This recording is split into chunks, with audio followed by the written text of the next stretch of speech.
కండువా కప్పి ఆహ్వానించారు. ప్రాణహిత చేవెళ్ల ప్రాజెక్టు నిర్మాణానికి కాంగ్రెస్ ప్రభుత్వం కట్టుబడి ఉందన్నారు. స్వాతంత్ర్య కాలం నుంచి కాంగ్రెస్ ప్రభుత్వం పేదల పక్షపాతి అని తెలిపారు. దేశానికి ఎప్పుడు ఆపద ఎదురైనా కాంగ్రెస్ పార్టీ ముందుండి పోరాడుతోందని వెల్లడించారు. పేదల సంక్షేమం కోసం అనేక కార్యక్రమాలు చేపట్టిందని పేర్కొన్నారు.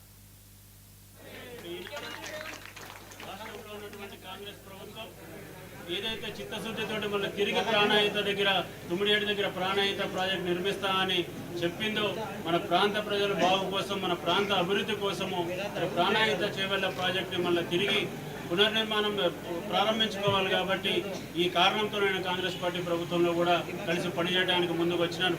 మీ అందరికీ కూడా ఒక మాట కూడా ఇస్తా, ఒకవేళ వచ్చే ఎమ్మెల్యే ఎన్నికల లోపల ప్రాణహిత తుమ్మిడిహెడ్ దగ్గర ప్రాణహిత ప్రాజెక్ట్ పనులు కనుక మొదలవకపోతే నేను ఎమ్మెల్యే ఎలక్షన్లో కూడా పోటీ చేయనని అందరికీ కూడా చెప్తాను. మనకి రాజకీయాలు ముఖ్యం కాదు, ముఖ్యంగా మన ప్రాంత అభివృద్ధి ముఖ్యం కూడా అని చెప్పి సందర్భంగా మీ అందరికీ తెలియజేస్తూ, యశ్వంత్ దాదా అనేక కాంగ్రెస్ పార్టీ ఆధ్వర్యంలో నడుస్తున్న అనేక సంక్షేమ అభివృద్ధి కార్యక్రమాల గురించి మీరందరికీ కూడా చెప్పడం కూడా జరిగింది. ముఖ్యంగా ఈ రోజున వారు ఒక విషయం కూడా మర్చిపోయిన, అది కూడా మీకు గుర్తు చేస్తూ ఉంటాం. ఎప్పుడైతే ఈ దేశానికి ఒక తీరని ఒక నష్టం వాటిల్లే ఒక ప్రమాదం ఉందో, ఈ దేశ ప్రజలకు ఎప్పుడైనా ఆపద సంక్రమించినా కూడా కాంగ్రెస్ పార్టీనే ముందుకు వస్తుంది. ఆనాడు దేశానికి స్వాతంత్రం ఇప్పించేటప్పుడు స్వాతంత్ర ఉద్యమం చేసింది కూడా కాంగ్రెస్ పార్టీనే.